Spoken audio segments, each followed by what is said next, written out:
I am back here now. I'm going to put Gerard's sister on right now. I'm going to walk away to give you a view of the pool in the background while I do this.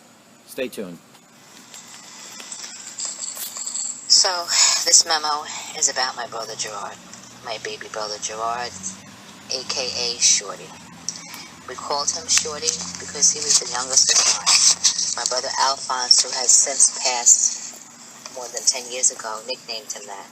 Because he was the little runt of the crew, the little runt of the litter. And anywhere my older brothers went, he just wanted to follow along.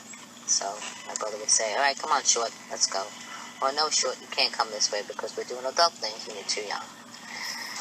But since he was a kid, I remember him always trying to fit in. And whatever they were doing, he wanted to do, he wanted to tag along. And he did, and he tried. He was a good kid. He was a little bit rough growing up. He was hyper. And he did a little bit of things for, to get attention. And when he was very young, from what I understand, he had some seizures. And I do remember him having a seizure and having to be brought to the hospital. And I know there was talk in the family of how, since that had happened, he wasn't always right after that. He always had some health problems and some emotional problems. Now, my parents were 16 years apart. My mom married very young. My dad drank, yet he was a functional alcoholic. He worked. There was a chaos in the family. It was a big Italian family, so, in one breath they would be hugging each other, another breath throwing a meatball at each other. There was always tension, worrying about this and that, but we never starved. My dad always made sure we had food, and my mom always kept the house clean. My mom was a young mom, raising young ones. It was rough on her. So it wasn't always that huggy-kissy type family, but there was love. Lots of anxiety, lots of stress. Sometimes Dad would come home drinking, everybody would run for the hills, and he never hit me, he never hit us, but he had a firm hand.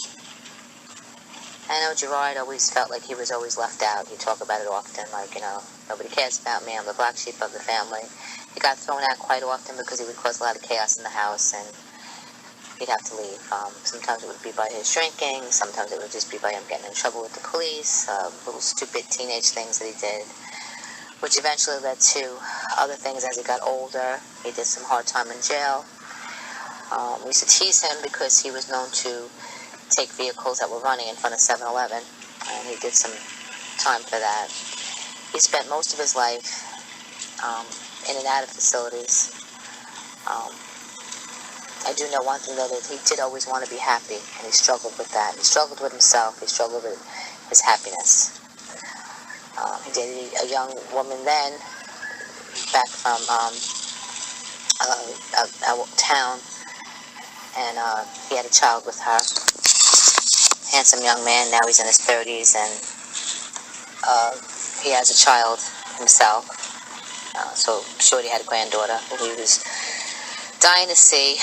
Never got to see her, to get pictures and whatnot, because they had moved to Florida many years back, and his son became a naval officer, decorated naval officer, who he's so proud of. And I know he talked often about how he just wanted to see his granddaughter, and he had never gotten that chance to.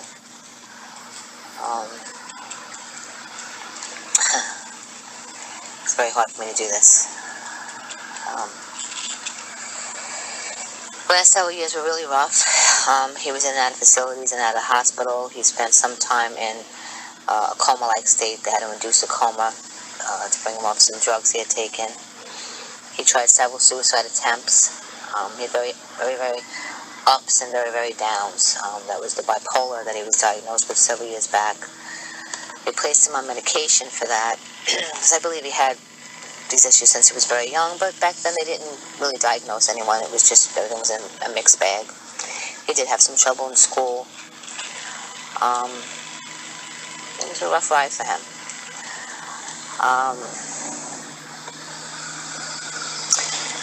He lived with us most recently. He tried very hard to be a strong person. He talked often about he couldn't take the racing thoughts that he would have in his head. He just couldn't stop them. And He was on several different medications for bipolar and depression and anxiety. He just had a rough time with trying to get his thoughts in control. He battled a lot of demons, and there were many times in which he would take his medication. He would decide to go out and do street drugs or alcohol in some way he felt that would soothe him, and it would just create another monster, and he just had no control over it.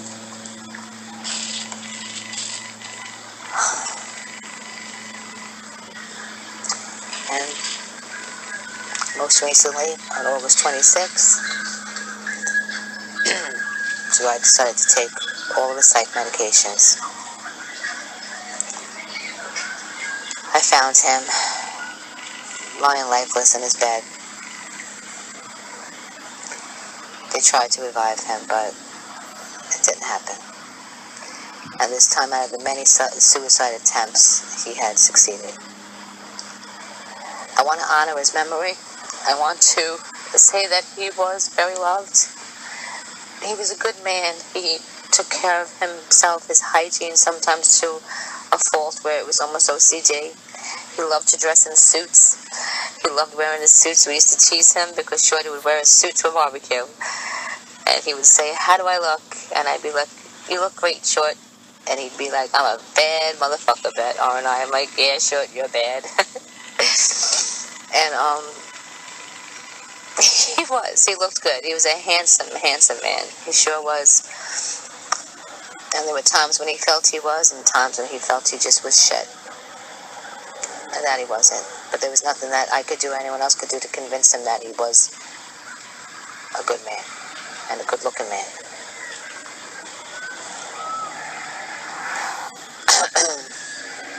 I love you, Shorty. I will always love you. I will always honor your memory because you were a somebody and you are a somebody.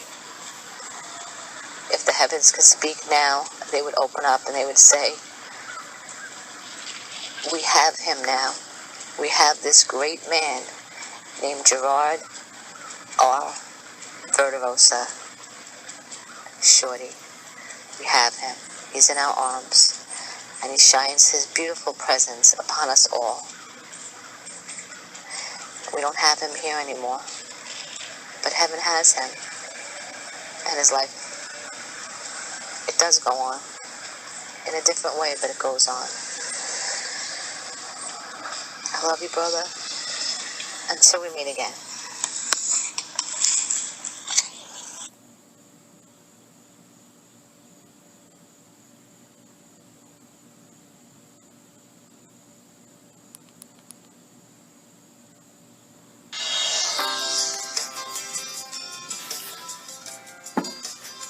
Well, if that wasn't touching, I don't know what is. Folks, when people overdose, a lot of times they do it purposely. Because like Gerard, Shorty, he couldn't take the pain inside. He just couldn't take the demons, the thoughts. And his way of dealing with it was the way he dealt with it. Yes, Narcan can help people, revive people, but it cannot be a crutch for addiction. When we mix drugs, you mix booze, and you mix mental illness sometimes, only terrible things can happen. Gerard Verderosa, we miss you, aka Shorty, we miss you. I can only feel for his sister, because he truly was a beautiful soul.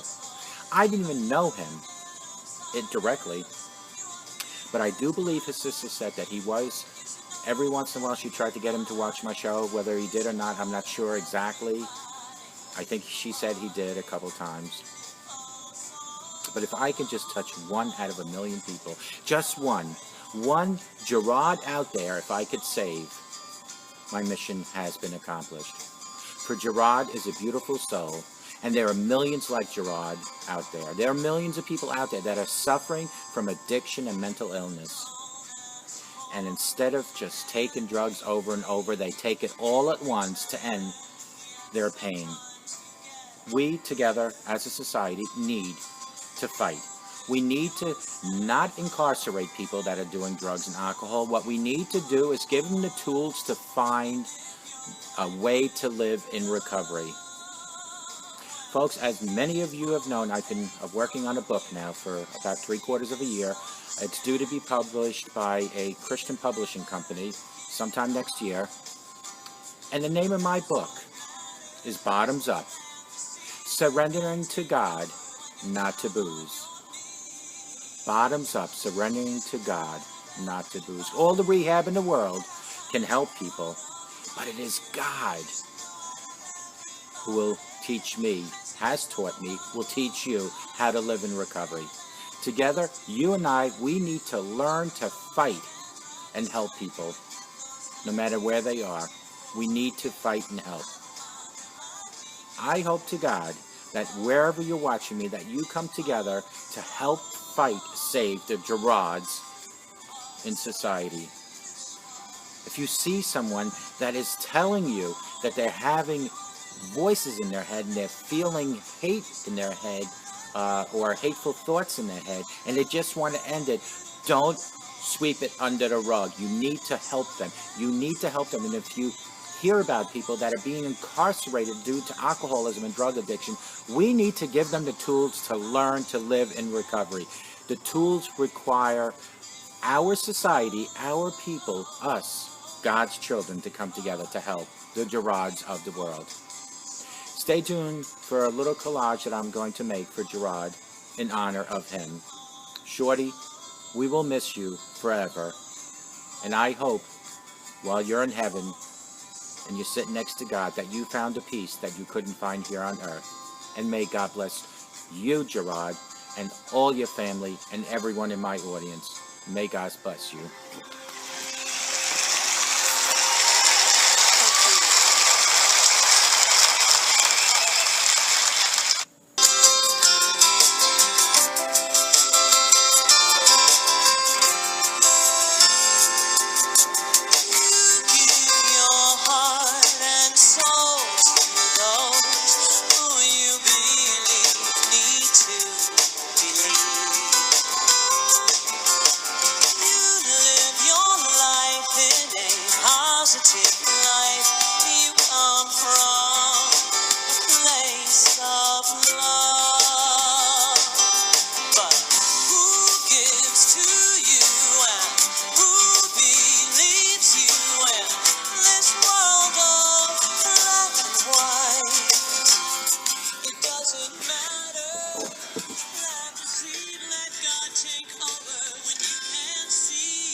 Hello, good afternoon. My name is Ralf Friedrichs. I'm the Addiction Recovery Coach and your host of the Take Your Life Back Today show.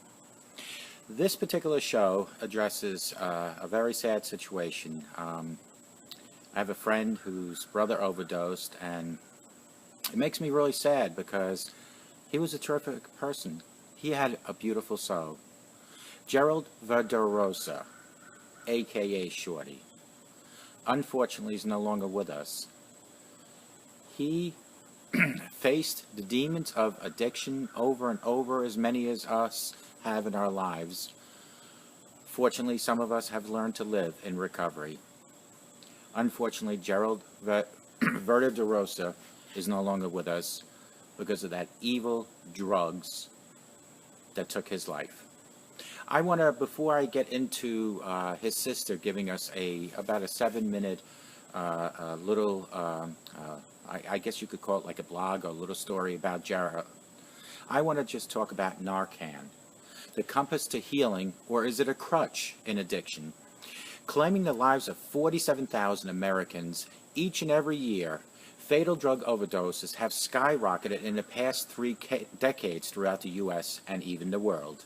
Opiates like prescription painkillers and heroin are claiming the lion's share of lives lost, killing more than 28,000 Americans per year, 78 people per day. So what is Narcan? Naloxone more commonly known as the brand name Narcan, is an opiate antidote that reverses opiate overdoses. It is regularly carried by medical first responders and can be administered by ordinary citizens like you and I, with a little and no formal training.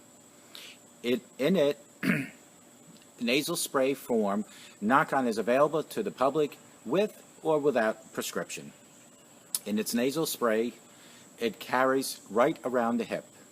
Folks, an injectable form of Naxalone, otherwise known as Narcan, to the public with or without prescription can be used by first responders and people like you and me. An injectable form of Naxalone is first used by the responders as soon as they come on scene and they notice that somebody might be overdosing on oxycodone and deadly opiates like fentanyl or even heroin. When someone overdoses on these drugs, their breathing slows to dangerous levels and fall below a certain level and may even fall to unconscious and come very close to death. Injected or sprayed up the nose, Naxalone works rapidly to stop an overdose in its tracks by blocking the effects that opiates have on the brain receptors. It is a vicious cycle, my friends. Unlike the buprenorphine-containing cousin Sapsicon, another opiate antigenus or an antidote, Narcan has no abuse potential and cannot be used to get high. Conversely, receiving a dose of the life-saving drug plunges addicts into immediate, and I repeat, an immediate overwhelmed withdrawal symptoms.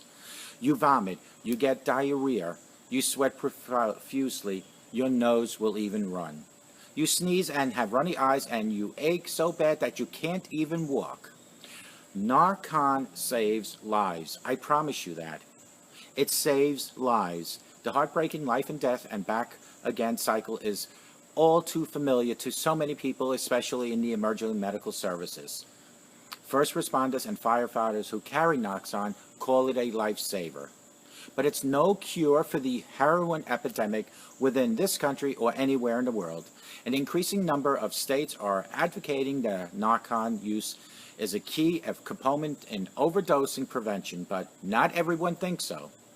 Creating a situation where an addict has a heroin needle in one hand and a shot of Narcan in the other produces a sense of normalcy and security around heroin use that serves only to perpetuate the cycle of addiction.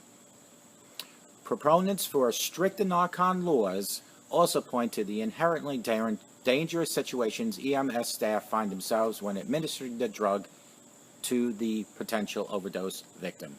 Because Narcan causes acute withdrawal symptoms, a handful of treated patients awake aggressively and violently.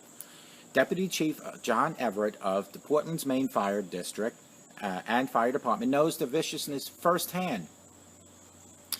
They usually are very angry when we bring them around. He noted, one kid yelled at me, "You think this will make me stop doing drugs?" he yelled at him. I said, "No, the only thing I want to make sure is that you don't die here today." Narcan, the drug of second chances. Is it a second chance, or is it a crutch that so many addicted people use? On one hand, it can be a lifesaver. On the other hand, it can be a crutch. To fight overwhelmingly, we cannot just have addicted people think that Narcan is a crutch for them. We cannot save a dead person, that I will tell you. So Narcan is very important for us to utilize, because we can't save that person. Every life saved with Narcan is an opportunity for a person suffering from the disease of addiction to reclaim their life. And a second shot of life is exactly what Narcan gives those who want to change their lives altogether.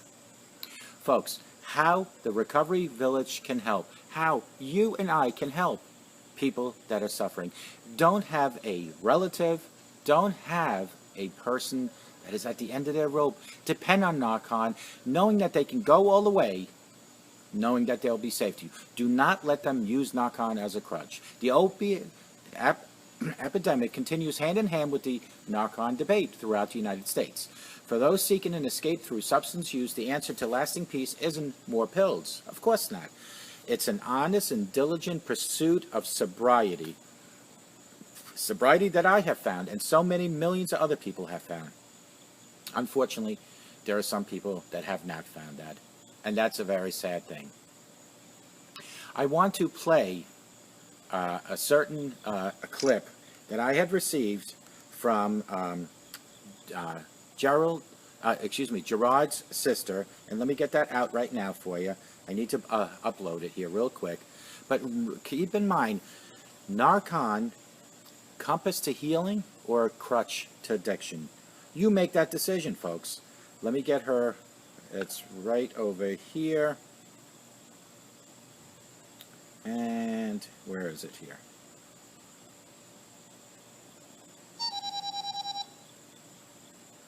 Folks, just remember, is it an addiction, crutch, or is it to help people? That is something that you need to ask yourself each and every day. I know I had it here before. I just need to find it again. I'm going to shut this off for 1 minute. I'll be right back.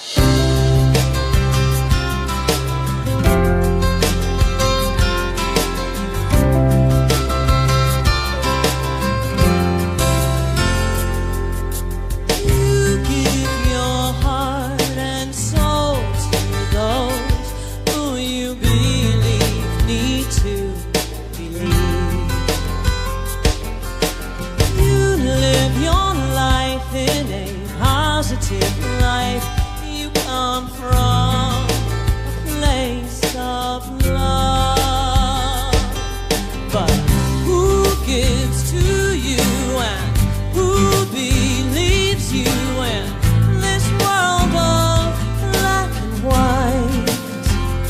It doesn't matter, plant the seed, let God take over when you can't see, 'cause you should know out of everybody, you are really never alone. You should know out of everybody, you are loved, you have a beautiful soul. Even in the dead of silence, you are being blessed by what you hear. You should know out of everybody, you should know out of everybody, you are a beautiful soul.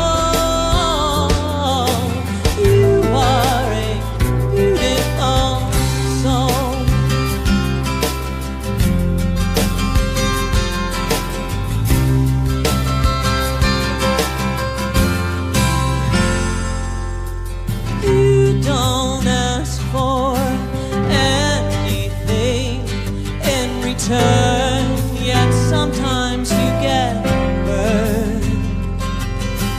You pick yourself up, cleanse your soul of the dust. You live your life with love. When people take from you, mislead, misunderstand you, you never give up. What matters, plant the seed, let God take over when you're down on your knees. 'Cause you should know out of everybody, there are signs in front or behind you. You should know out of